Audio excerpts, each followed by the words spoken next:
ऋषिकेश के चंद्रेश्वर नगर धोबी घाट में दो पक्षों के बीच किसी बात को लेकर विवाद हो गया। विवाद के दौरान एक नाबालिग ने दो युवकों को चाकू मारकर घायल कर दिया। दोनों घायलों को उपचार के लिए सरकारी अस्पताल लाया गया, जहां हालत नाजुक होने की वजह से डॉक्टर्स ने दोनों घायलों को हायर सेंटर रेफर कर दिया। हालत में दो लड़के आए थे, एक रुपेश पासवान और दीपक पासवान, और इनके बहुत सारे परिजन आए थे। तो जब यहाँ आए वही लोग उसको लेके आए थे। दोनों की हालत काफ़ी सीरियस थी, जिसमें रुपेश की ज़्यादा हालत सीरियस थी। चाकू मारा था ऐसा वो लोग बता रहे थे आपसी झगड़े में, और बहुत ब्लीडिंग हो रही थी दोनों को। तो हमें दोनों को ही बड़े अस्पताल एम्स के लिए रेफर करना पड़ा। लोकसभा चुनाव 2024 संपन्न होने के बाद अब उत्तराखंड में होने वाले निकाय चुनाव को लेकर भारतीय जनता पार्टी ने तैयारियां तेज कर दी हैं। इस संबंध में भारतीय जनता पार्टी के प्रदेश अध्यक्ष महेंद्र भट्ट ने मीडिया से बात करते हुए कहा कि निकाय चुनाव को लेकर राज्य निर्वाचन आयोग कभी भी आचार संहिता लागू कर सकता है, जिसको लेकर भारतीय जनता पार्टी भी प्रत्याशी चयन के संबंध में रणनीति तैयार कर रही है। प्रत्येक नगर पालिका, नगर निगम व नगर पंचायत में प्रत्याशियों के चयन को लेकर एक टोली बनाई जाएगी, जो जनता व कार्यकर्ताओं से रायशुमारी करने के बाद प्रदेश संगठन को अपनी रिपोर्ट सौंपेगी, जिसके आधार पर प्रत्याशियों की घोषणा की जाएगी। देखिए, निकाय चुनाव किसी भी दिन अब निर्वाचन आयोग घोषित कर सकता है।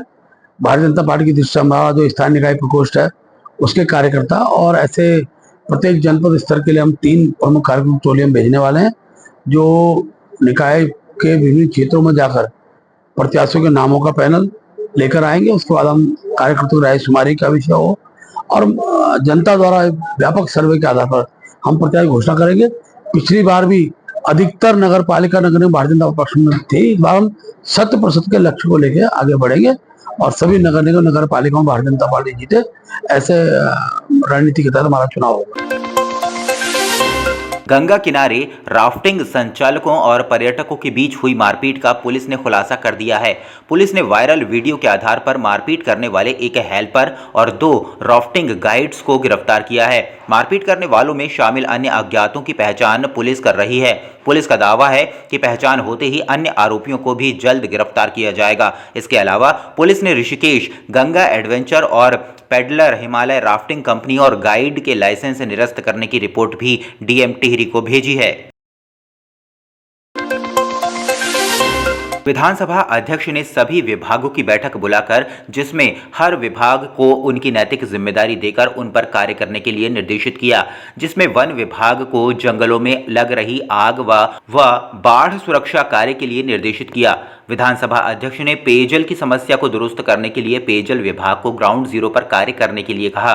उन्होंने बताया, जहां भी ट्यूबवेल की मोटर खराब हो रही है उसे जल्द से जल्द सही कराया जाए, ताकि लोगों को पानी की समस्या न झेलनी पड़े।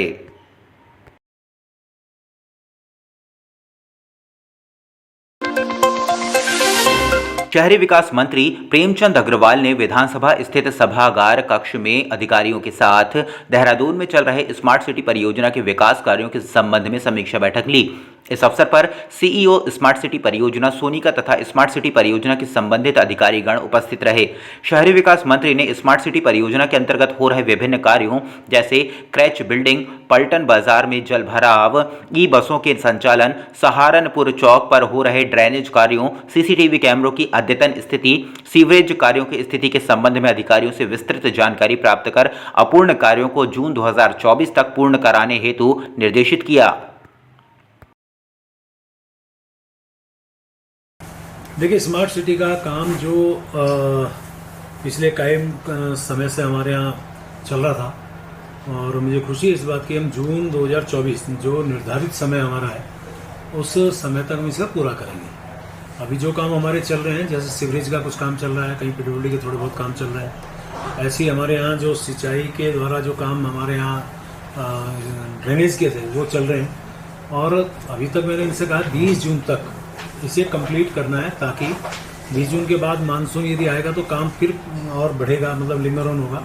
तो मैं मान के चल रहा हूँ वैसे लगभग काम काफ़ी हमारे पूरे हो चुके हैं और ज़्यादातर लोग भी इसके लिए हमें अप्रिसिएशन दे रहे हैं। तो एक हमारे यहाँ जो ग्रीन बिल्डिंग का काम है उसको मैं कह सकता हूँ कि वो हमारा काम अभी थोड़ा समय लेगा। उसके लिए हमने नवंबर 2025 निर्धारित किए।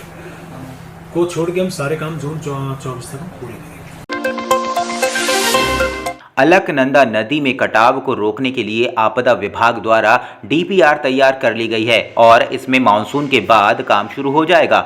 आपदा सचिव रंजीत सिन्हा ने कहा कि टेक्निकल टीम ने निरीक्षण कर पाया कि वहां पर नदी के कारण कटाव नहीं है, बल्कि नदी में ऊपर से जो नाला गिरता है वह अपने साथ मलबा लाता है और वह ज्यादा प्रॉब्लम करता है। आपदा सचिव ने कहा कि इसको देखते हुए हमने थोड़ा मॉडिफाई किया है कि नदी में नाले से जहां मलबा गिरता है वहां नीचे के साथ साथ तक ऊपर तक काम किया जाए ताकि ऊपर से आने वाले मलबे के कारण कटाव ना हो।